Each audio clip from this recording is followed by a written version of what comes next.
Media Network Canada has confirmed it's in talks to merge with Nordstar Capital, the owner of Metroland Media Group and the Toronto Star.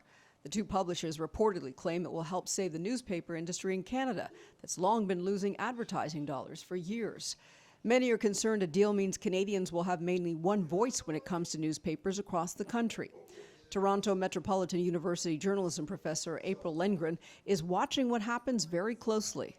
To the extent that the controlling proprietor wants to dictate what the editorial positions are of the news organization in terms of who they endorse during an election, that is obviously a risk. Media says the deal would ensure the Toronto Star maintains editorial independence, but there was no specific mention of smaller papers like the Hamilton Spectator.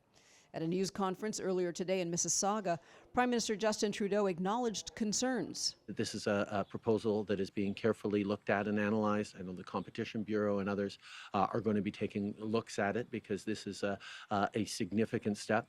Media owns publications such as the National Post. They've been struggling financially for years and have a net loss of $20.8 million in the last quarterly results. They're also $275 million in debt. We know that the majority of Post Media is owned by a New Jersey-based hedge fund, and the hedge fund approach to newsrooms and newspapers is to basically suck as much revenue out of them as possible and invest as little as possible in the production of news.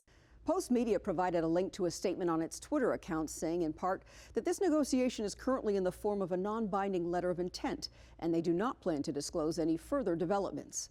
Laverne McGee, CHCH News.